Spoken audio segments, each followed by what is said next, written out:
이 장면은 더불어민주당 당대표실 2019년 5월 14일의 풍경입니다. 이와 관련된 이야기를 해보고자 합니다. 5월 15일은 전국 버스 총파업이 예고된 날이었습니다. 그런데 문재인 청와대 대통령, 이낙연 총리, 김현미 국토교통부 장관, 이해찬 더불어민주당 대표, 아무도 신경을 쓰지 않았습니다. 그렇게 하루하루 날짜가 지나고 이제 바로 앞에 총파업일이 다가왔습니다. 그러면은 왜 이렇게 된 것일까? 버스노조라고 하는 것은 한국노총 측이라고 합니다. 그러면은 민주노총이 아니라 한국노총이어서 만만히 여겨서 이러는 것일까? 그래서 이 장면과 이번 전국버스 총파업이 관련이 있고 거기에 대해서 이제 분석을 해보기로 합시다. 어쩌면 우리는 잔혹한 정치 드라마 한 편을 보게 될지도 모릅니다. 조금 전의 과거로 돌아가 보기로 하죠. 문재인의 국토부에서는 이재명을 불러 앉혀놓고 경기도 신도시 계획을 발표했습니다. 이재명 경기지사는 웬 떡이냐? 이럴 만한 일이었죠. 그리고 입장 바꿔놓고 생각을 하더라도 이런 경우에는 일단 받고 보자. 이렇게 나올 것이다. 그런 생각을 할 수 있습니다. 이재명 지사도 그랬습니다. 그때의 보도를 보면 얼굴에 희색이 가득했죠. 그런데 어떻게 되었는가? 바로 이어서 정말 하루도 가지 않았습니다. 서울시를 위해서 경기도를 희생시키는 것이냐, 경기도를 갖다 바치는 것이냐 하면서 경기도민들의 반발이 이만저만이 아니었습니다. 그래서 이 일로 해서 이득을 본 것은 박원순이고 타격을 받은 것은 이재명이다. 이렇게 정리를 할 수 있습니다.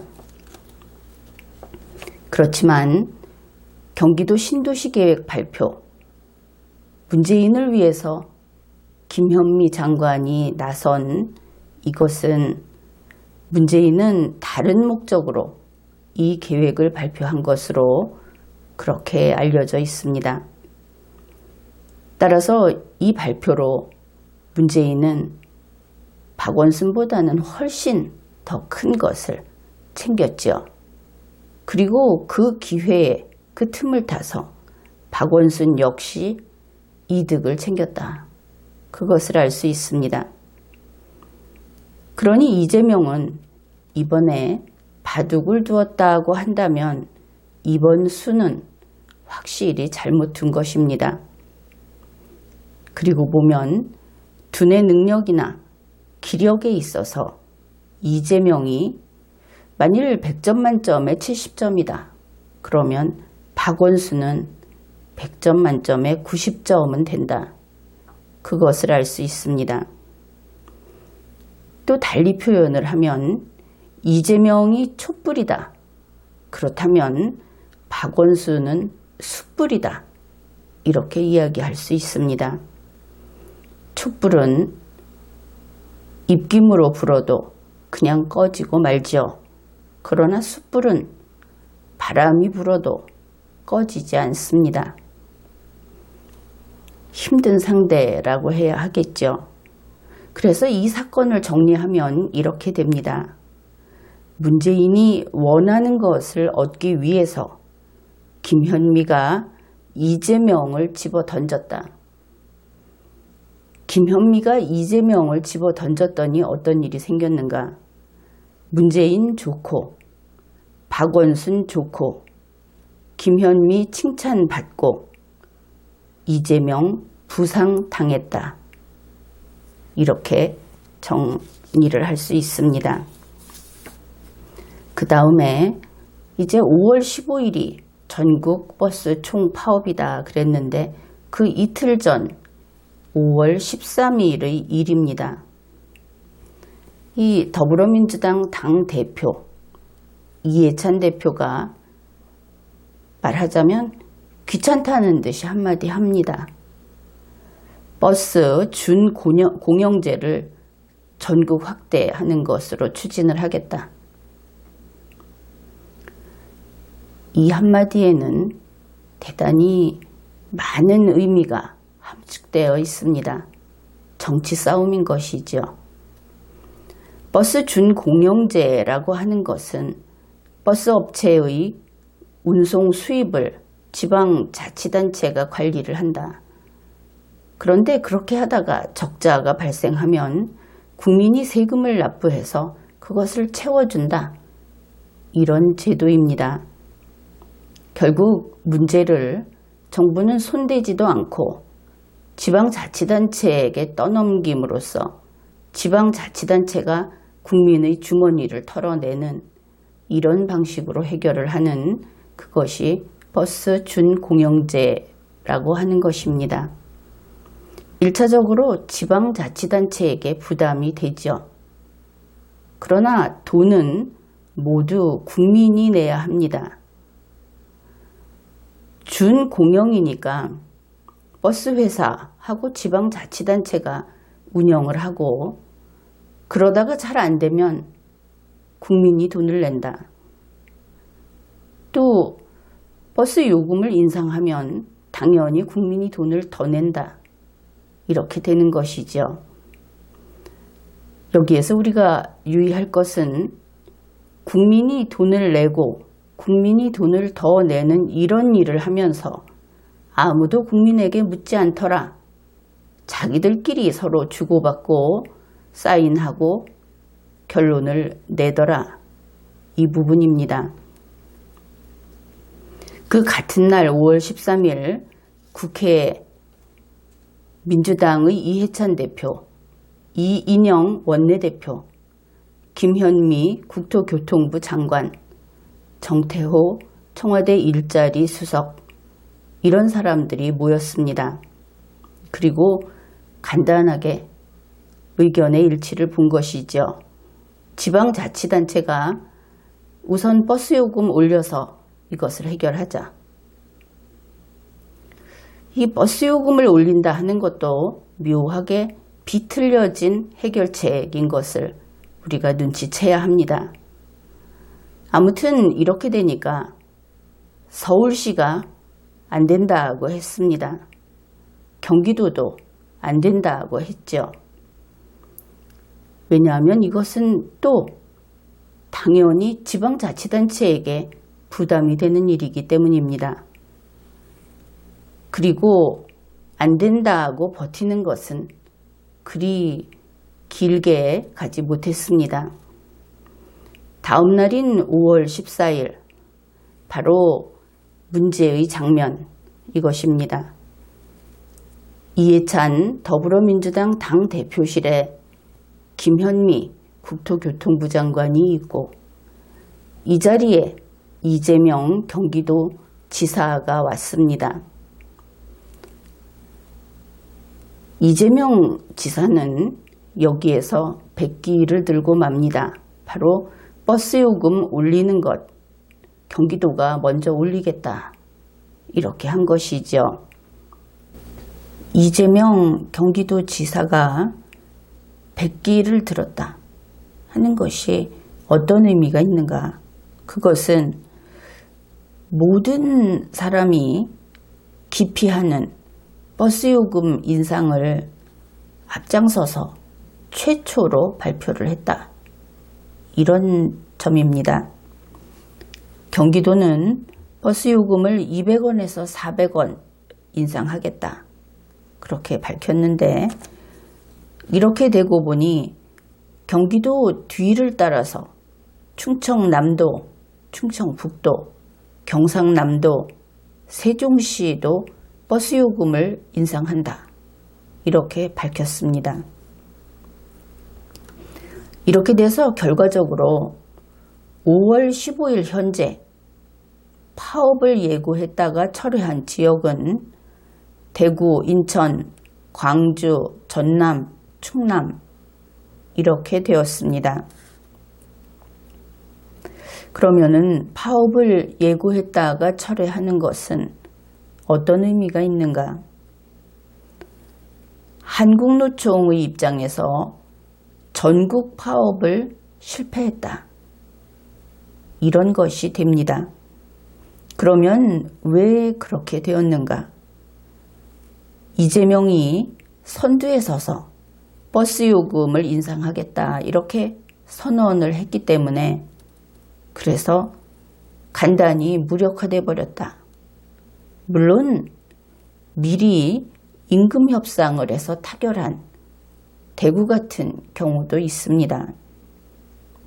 그러나 나중에 그것과 상관없이 전국 파업이 중단이 되었는가 이렇게 보았을 때는 앞에 이야기한 그러한 곳들이 다 전국 파업에서는 결과적으로 실패했다. 그렇게 판단을 하게 되겠죠. 그 다음에 이것은 이재명 제거작전 1단계라고 볼 수 있는 그런 부분이 있습니다. 우선 경기도는 버스 요금을 어떻게 올리기로 했느냐.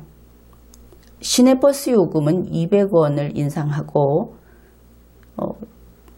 서울 가는 버스, 다시 말해서 이런 광역버스라고 할 것인데 이 경우는 400원을 인상한다고 합니다.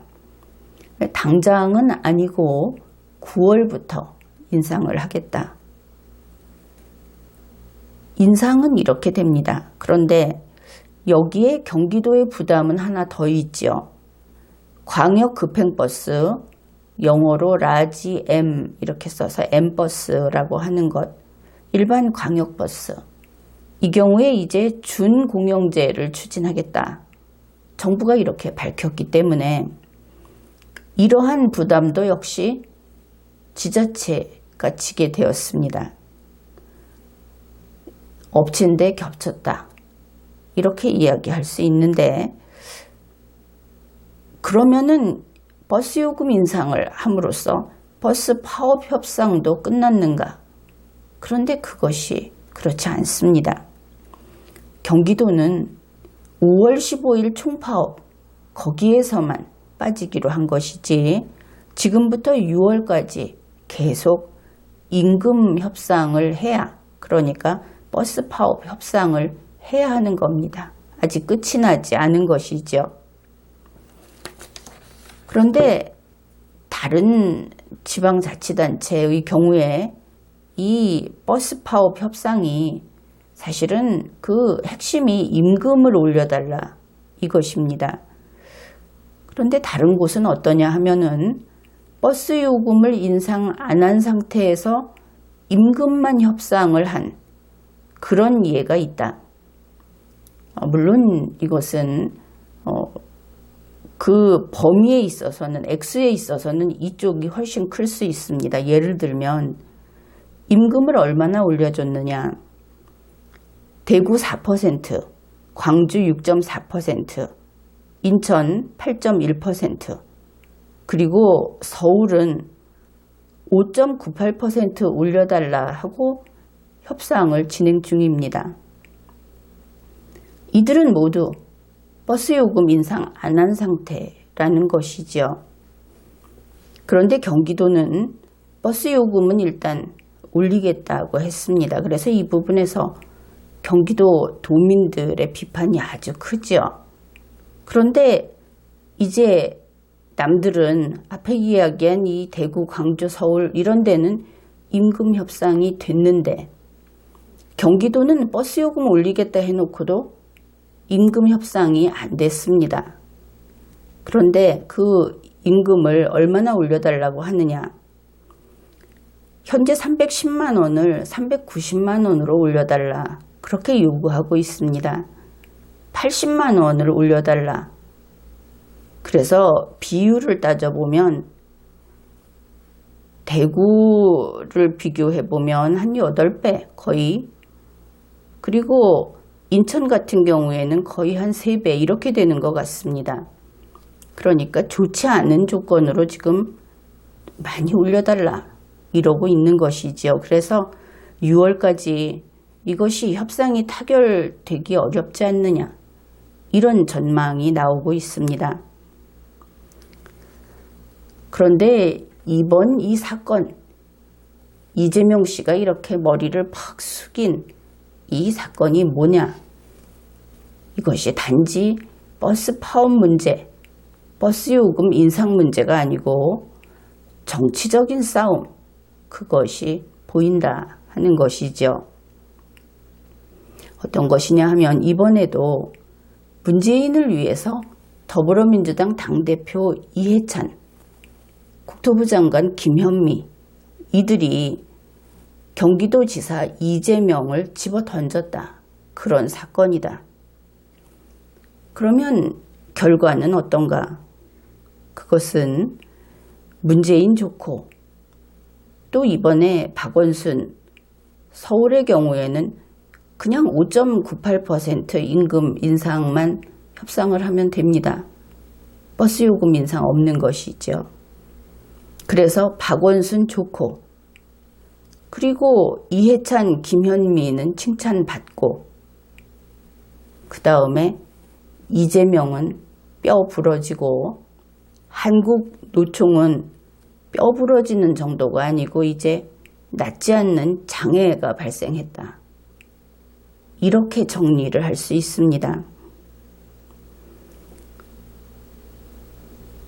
가령 우리가 영화 같은 걸 보면 이렇게 길이 쭉 있고 끝이 낭떠러지, 절벽인 그런 곳에서 절벽을 향해서 자동차 2대가 달려가죠. 그래서 그 중에 마지막에 한쪽은 떨어지고 한쪽은 떨어지기 직전에 멈춰 서는 이런 장면을 본 적이 있을 겁니다. 이번 일은 그러한 영화 장면에 비유를 할 수 있겠습니다. 길끝이 절벽인 이런 곳에서 절벽을 향하여 이재명의 자동차와 박원순의 자동차가 달리고 있다. 역시 마지막까지 버티다가 더 늦게 브레이크를 밟는 자만 살아남는 그런 게임이다. 그런데 이번에 박원순은 끝까지 버티면서 이익을 챙겼습니다.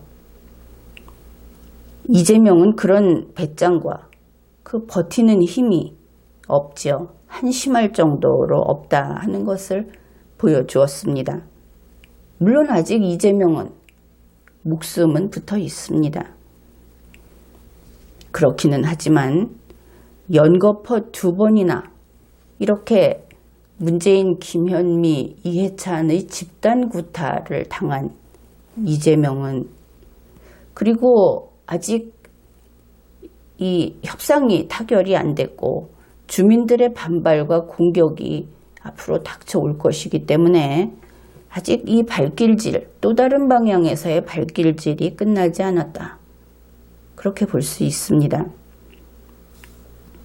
어떻든 이번에 이재명은 전투력을 크게 잃었을 것이다, 그것을 알 수 있죠. 여기에서 국민 여러분이 궁금할 것이, 그러면 문재인과 이해찬은 왜 이재명을 이렇게 집단 구타를 했을까? 왜 박원순은 아니었을까? 이것이 궁금할 겁니다. 그리고 일이 진행된 과정을 보건대 역시 문재인의 입장에서 이재명과 한국노총이 타겟이었구나, 이렇게 판단을 할 수 있는 것이죠. 어쩌면 이번에 이재명의 숨통을 끊어버리려고 했을 수도 있다. 왜냐하면 이제 선거가 한 달 앞으로 다가오고 있고 결국은 결단을 내려야 할 때가 다가오고 있기 때문에 이렇게 풀이를 할 수 있는 겁니다. 어떻든 김현미 국토교통부 장관, 이 사람은 뭐 하나는 거머쥘 것이다, 그렇게 보이지요. 왜냐하면 이해창과 손을 잡고 이재명 제거하는 일에 적극적으로 활동을 했고 또 어느 정도 공을 세웠으니까 아마 그럴 것이다, 그런 추측도 해볼 수 있습니다. 그래서 이 사건을 통해서 현재로서는 어부지리도 아니고 꼭 계산을 해서도 아닌데 이득을 본 사람이 박원순이고 또 작은 승리를 거둔 사람이 박원순이다, 이것을 알 수 있습니다. 지금까지 리걸마인드 연구소였습니다.